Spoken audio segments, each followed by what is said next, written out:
Bienvenidos sean en esta tarde al seminario Cristo Sumo Sacerdote. Nos da mucho gusto que nos estén acompañando en esta tarde para la segunda lección de este seminario. Bien, para comenzar, los invito a que me acompañen en sus Biblias o en la pantalla para leer juntos la lectura bíblica de esta tarde que se encuentra en Hebreos capítulo 10, versículos 5 al 10. Y dice: por lo cual, entrando en el mundo, dice: sacrificio y ofrenda no quisiste, mas me preparaste cuerpo. Holocaustos y expiaciones por el pecado no te agradaron. Entonces dije: he aquí que vengo, oh Dios, para hacer tu voluntad, como en el rollo del libro está escrito de mí.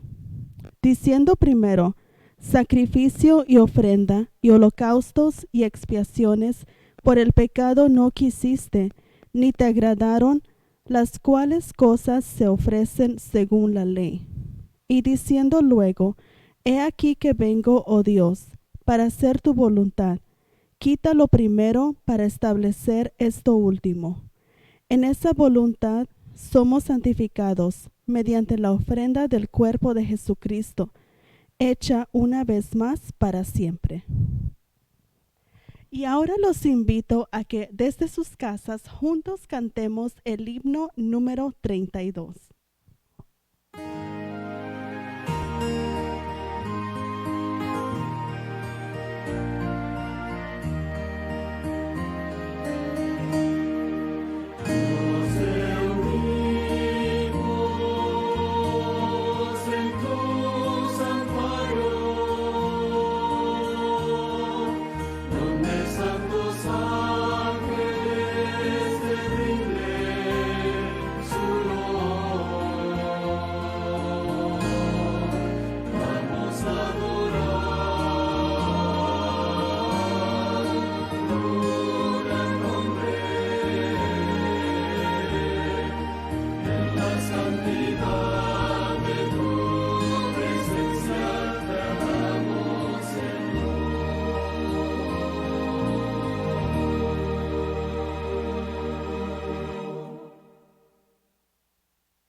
Bienvenidos, y ahora vamos a tener una plegaria pidiendo que Dios nos guíe en el estudio de su santa palabra. Oremos. Querido Dios, en este hermoso momento donde nos acercamos con reverencia al estudio de tu palabra, imploramos la presencia del Espíritu Santo a fin de encontrar tu verdad, entenderla y ponerla en práctica. Guíanos en el nombre de Jesús. Amén. La santa palabra de Dios nos habla de una doctrina que tal vez para algunos de nosotros pueda ser sorprendente. Hablar de Cristo, nuestro sumo sacerdote, aún en pleno siglo XXI, puede sonar como algo que no es apropiado. Pero queremos decirte que hay una razón por la cual muchos de nosotros pueden reaccionar de una manera un poco confundida. Sin embargo, está basado en la palabra de Dios. Lo que pasa, tratando de resumir en la lección número 1 que tuvimos la sesión pasada, habíamos dicho que la doctrina del santuario se encontraba enraizada dentro del pueblo de Israel. Habíamos dicho que Dios le había revelado a Moisés hacer una réplica del santuario que hay en los cielos. No significa esto que él iba a hacer una representación exacta del santuario celestial, sino que el tabernáculo que Moisés había recibido por instrucción de Dios sería una representación en lo terrenal, en el ámbito de lo material, lo físico y lo que era apropiado para que la mente humana pudiese entender las cosas celestiales, las cosas divinas, las cosas invisibles, las cosas espirituales.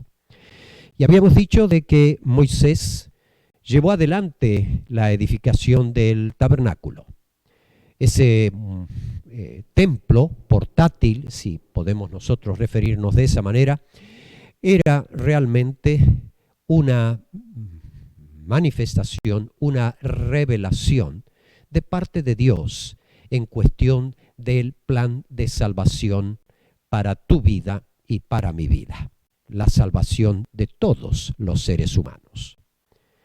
Queremos enfatizar de que cuando transcurrieron los años, después ese tabernáculo dejó de existir, cuando consiguieron la tierra prometida y se establecieron allí, luego vino Salomón que construyó ese templo ya de material, pero de una manera fija, ya no móvil como la anterior, sino que en todo su esplendor Salomón hizo el templo para honra y gloria de nuestro Dios.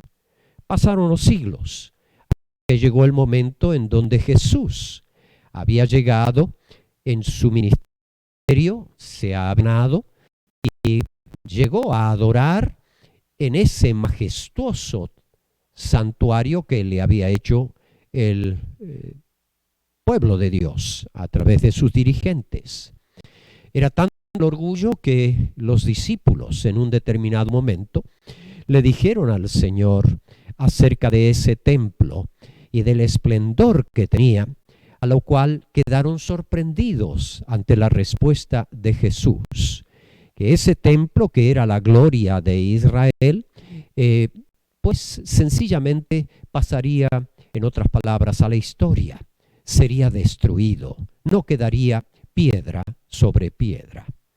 Cosa extraña, cosa sorpresiva en la manera que Jesús se refería a ese templo, que era nada más y nada menos un templo que Dios había requerido y en donde se debía adorarlo como Dios había establecido en las leyes de Moisés. Los años pasaron, no mucho, cuando aquel templo fue destruido por el Imperio Romano. Allí fue el exacto cumplimiento de la profecía que Jesús había dado en referencia con ese templo. Con eso queremos decir entonces que la era cristiana comienza entonces establecida por Jesús, una fe en Él, para que con el correr de los siglos ahora entrara en reemplazo un liderazgo de trascendencia o de un trasfondo pagano o convertido del paganismo hacia el cristianismo, en donde tomó el liderazgo el patriarcado o los padres de la iglesia, podríamos nosotros decir en la referencia histórica, y como venían de un trasfondo distinto, la doctrina del santuario comenzó poco a poco a ser olvidada. Poco a poco fue desplazada, tal vez porque como no eran de orígenes judíos, pensaron de que la doctrina del santuario no tendría ya más vigencia. Pero llegamos al siglo XIX, cuando Dios levanta un movimiento realmente maravilloso, en cumplimiento de una profecía, en donde ese pueblo volvería a traer la verdad que había sido ocultada. Pero es aquí donde cobra interés nuestro estudio, porque ahora al explorar la palabra de Dios acerca de esta doctrina olvidada, pues reaviva nuestro espíritu, reafirma nuestra fe y por supuesto cobra una nueva dimensión en nuestra vida espiritual. Por eso queríamos repasar también para aclararte que lo que la doctrina del santuario nos va a ir mostrando, nos va indicando, es de que el plan de salvación estaba tipificado, estaba representado completamente en ese tabernáculo, la mobiliaria y los servicios que realizaban los sacerdotes, el sumo sacerdote. Por lo tanto, queremos juntos comenzar este estudio en el cual, volvemos a decir, en ese tabernáculo estaba representado el plan de salvación en una manera completa. Y por eso es que vamos a concentrarnos en algunos de esos departamentos especiales que tenía el santuario. Pero eso lo vamos a ver en nuestra próxima lección, para ver la conexión que había en el pasado, la conexión que hoy nosotros podemos tener en relación con el santuario terrenal, pero ahora transportado en el contexto apropiado en nuestro siglo, es en el santuario celestial. Pero vamos a ir por partes, vamos a ir poco a poco subiendo un escalón a la vez. Hoy queremos decirte que el plan de salvación, al ser mostrado al pueblo de Israel en simbolismos, en ese santuario terrenal, podemos nosotros ir descubriendo verdades maravillosas, verdades poderosas, verdades que entusiasman y rejuvenece la fe del creyente. Por lo menos así lo siento yo. Por eso vamos a ir viendo y entendiendo lo que el Antiguo Testamento hacía referencia a esas ceremonias o esos ritos que el pueblo de Israel debía hacer en cuestión con el tabernáculo. El israelita o la mujer israelita, al llegar al santuario, al tabernáculo de Moisés, podía entender lecciones espirituales, lecciones que enriquecen la fe y donde manifiesta el maravilloso plan de salvación que Dios tenía para su pueblo y se extiende también hoy por hoy a nosotros. Pero ya no en un santuario terrenal, sino que vamos a ir viendo y vamos a ir descubriendo con la palabra de Dios de que la misión que Cristo hoy realiza no es en un santuario terrenal, sino es en el santuario celestial, donde hoy Él está a la diestra del Padre, en glorificado estado de sumo sacerdote que intercede por nosotros. Pero todavía no vayamos tan rápido. Vamos entonces a decir que ese plan completo demostraba las dos grandes etapas que Jesús tendría en su ministerio. Vamos a ir viendo que de acuerdo a la manera en que Dios había planeado ese tabernáculo, todo tenía significado, todo estaba conectado y todo estaba centrado en una sola figura, Cristo. Todo lo que tenía que ver en ese tabernáculo estaba enfocado a exaltar la persona de Cristo. ¿Por qué? Porque Él sería el único medio de salvación para la raza caída, para la humanidad que había entrado en pecado, para la humanidad que estaba condenada a muerte. Y eso es hermoso, el saber que Jesús vendría para salvación del pueblo de Dios y de todos los creyentes, para gratitud y felicidad nuestra. En síntesis, seres humanos pecadores. Cristo era el centro, el foco y el medio apropiado de salvación. Por eso, desde el principio, desde el momento que Adán y Eva pecaron, desde el momento en que Adán y Eva desobedecieron, el Señor salió a su encuentro, no para condenarlos, sino para darles la salvación, para mostrarles la disposición de parte de Dios de darnos una nueva oportunidad. El amor de Dios había ideado un plan, ya lo tenía previsto desde mucho tiempo antes de la fundación de este mundo, dice la palabra de Dios. Pero en el momento en que Adán y Eva pecaron, el Señor salió a su encuentro, como les dije, pero para ofrecer salvación, una oportunidad, reconciliación y otra vez redimirlos para tenerlos para siempre en su compañía, en su presencia. ¿No es hermoso? Claro que es hermoso. Dios buscando la relación que el hombre había roto. Dios saliendo al encuentro de sus amadas criaturas. Dios nos buscó. Dios fue el que, aun siendo ofendido, buscó la reconciliación.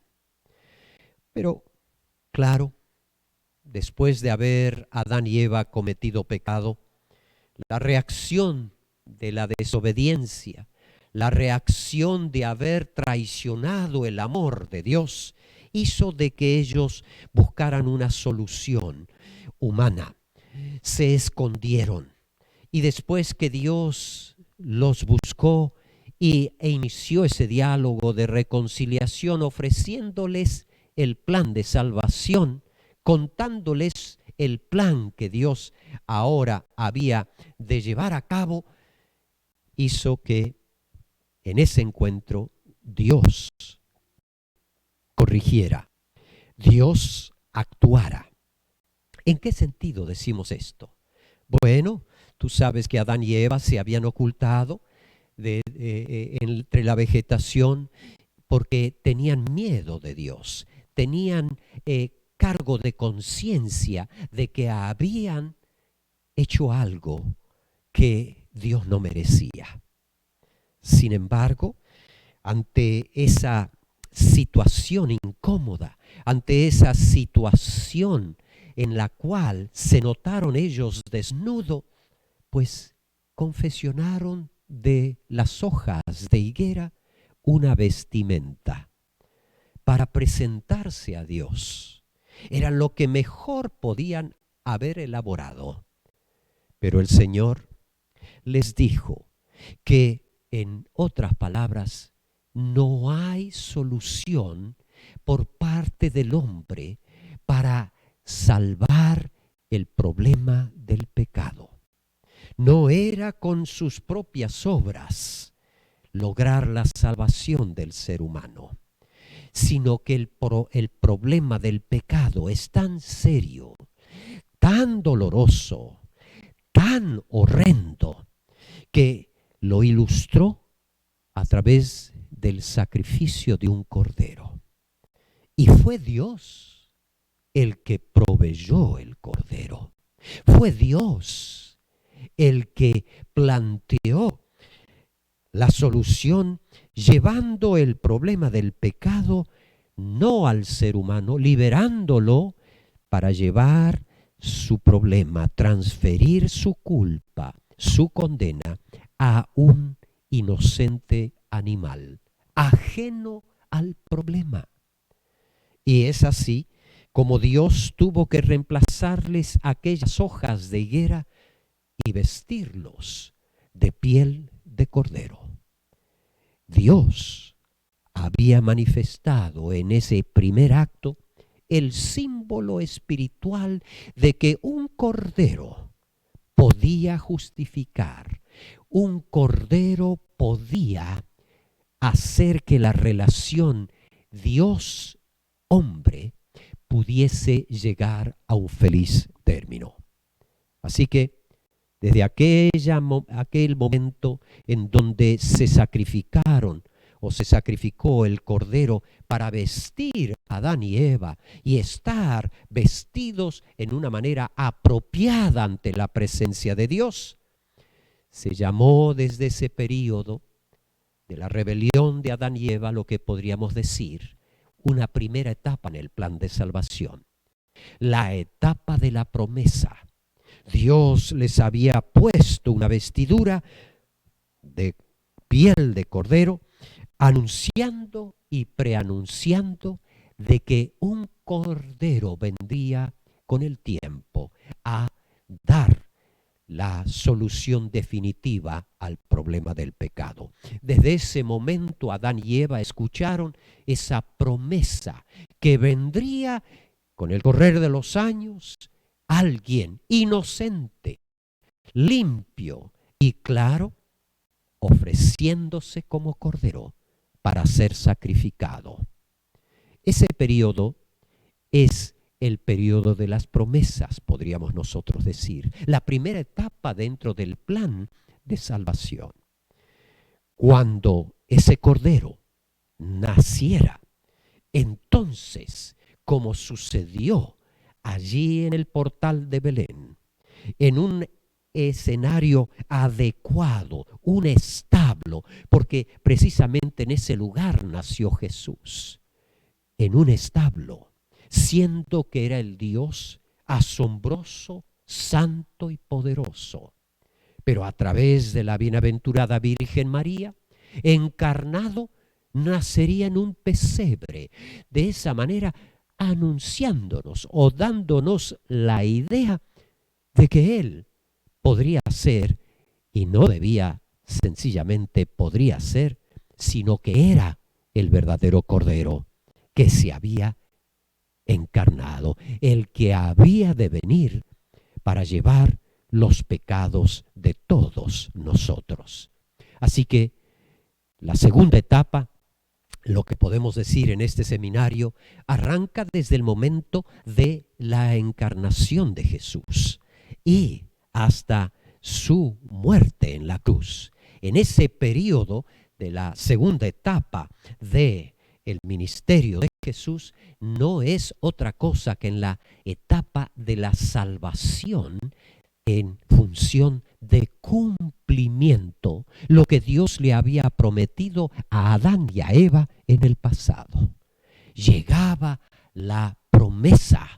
Ya con la llegada de Cristo terminó la promesa y ahora en la segunda etapa dentro del plan de salvación del Señor comenzaba Jesús con su propia vida el cumplimiento de aquellas promesas que había dado Dios desde Adán hasta el momento en que Jesús se disponía a ejercer un ministerio por la raza caída. Así que Jesús, en un plazo de 33 años, cumplió los requisitos de la ley, cumplió lo que Dios había determinado en su plan. Por eso Jesús fue claro, específico, diciéndoles cuando Él vino a ejercer su ministerio entre nosotros, que Él no había venido a cambiar ni la ley ni los profetas, no había venido a hacer otra cosa, sino a cumplir todo lo que Dios pedía. Por eso en el texto bíblico que nuestra hermana presentara al momento de introducirnos, resalta el título número 5. Dice, por lo cual, entrando en el mundo, dice, sacrificio y ofrenda no quisiste, mas me preparaste cuerpo. Allí Jesús, haciendo referencia a su encarnación, haciendo referencia al Espíritu Santo en el libro de los Hebreos, que Jesús habría de tener un cuerpo humano y que por 33 años Jesús tuvo una vida de perfecto cumplimiento y sometimiento a la voluntad de Dios, hasta el momento de la cruz, y desde el momento de su resurrección comenzaba una tercera etapa dentro del gran plan de Dios. Desde su resurrección hasta más allá de su venida, Jesús estaría cumpliendo una maravillosa función, un maravilloso ministerio. Y eso es lo que podríamos decir una etapa de aplicación de alguna manera, aplicación en cuestión de ese ministerio en mi vida, en tu vida, en la vida de todos los creyentes.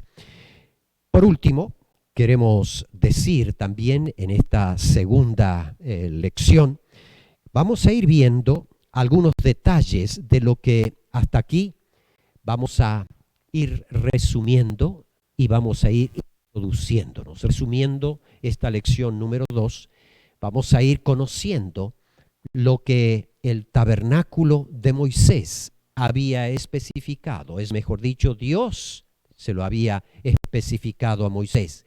Y veríamos la función, el servicio, el ritual, en donde comprendía un cordero, en donde había un altar de sacrificio, un lavacro y un sumo sacerdote, a diferencia de los sacerdotes comunes. Y allí en el trasfondo lo que vamos a ir viendo, las partes en que compondría la parte del santuario en sí mismo.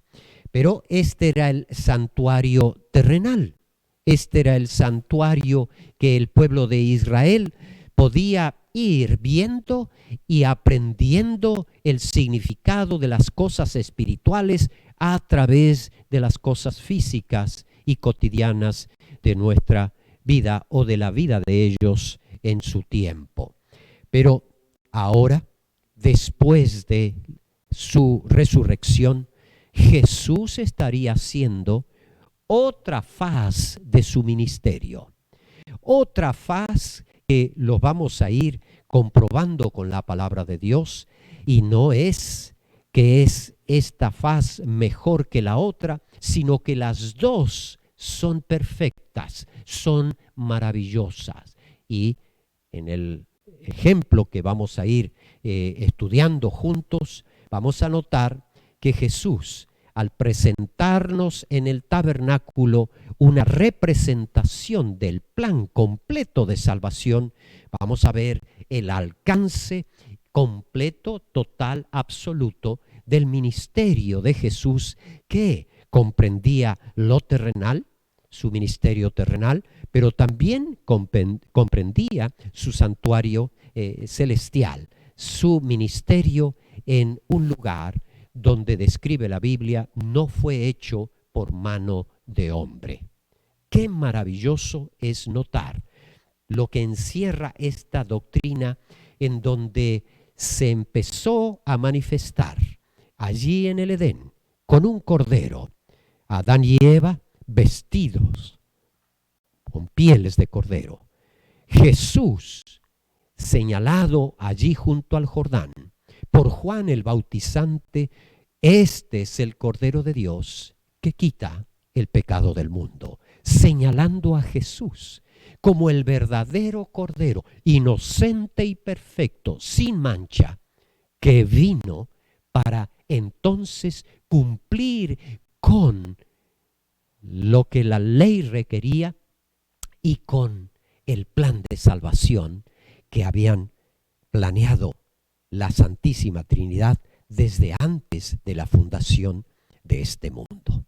Qué hermoso es ver ese maravilloso Dios, no solo diseñando el plan, no solo dando el plan, sino proveyendo el cordero y a la misma vez dándolo en sacrificio por por nosotros.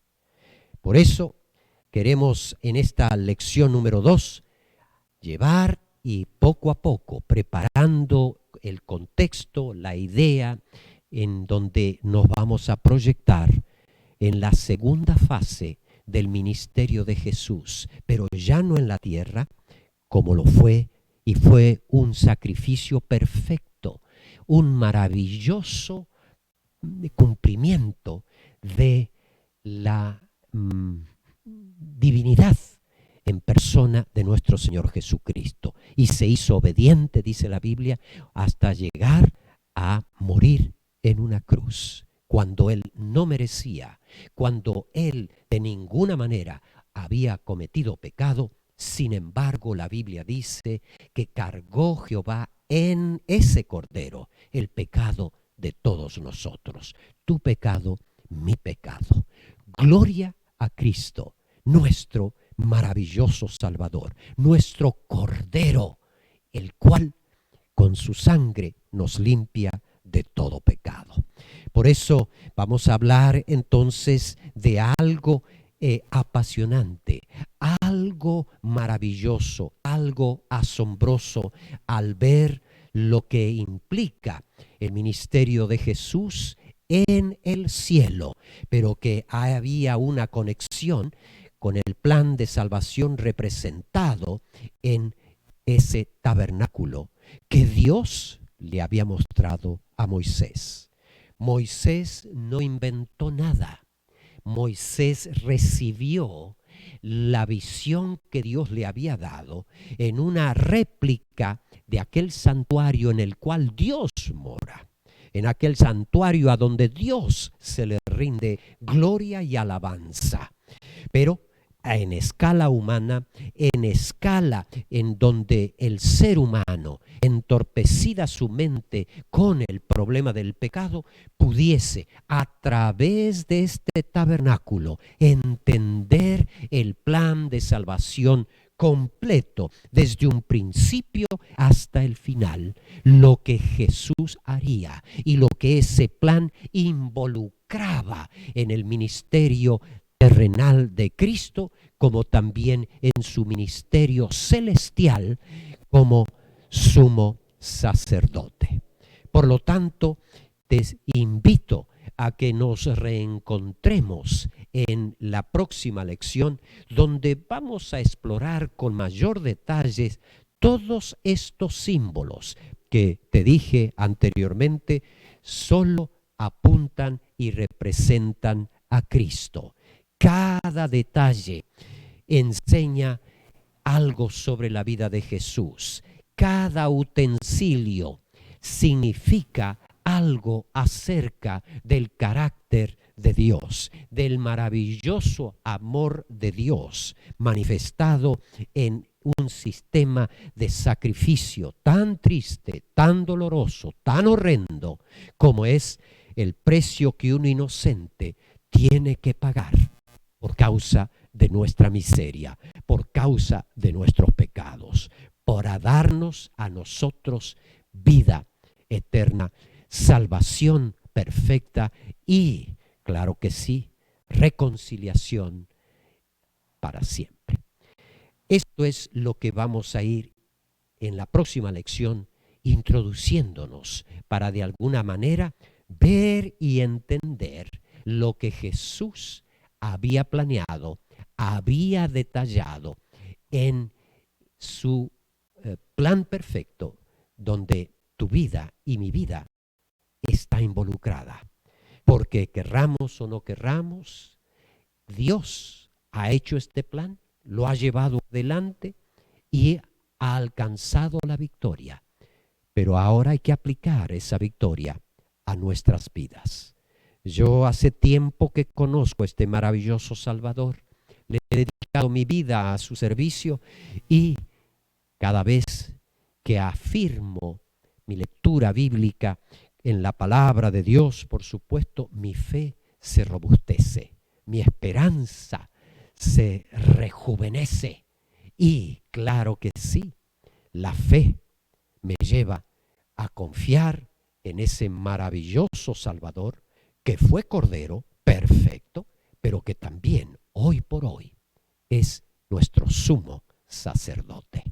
Por lo tanto, te invito cariñosamente para nuestro estudio de la próxima lección, la lección número 3, y juntos nos gozaremos y creceremos espiritualmente con la palabra de Dios.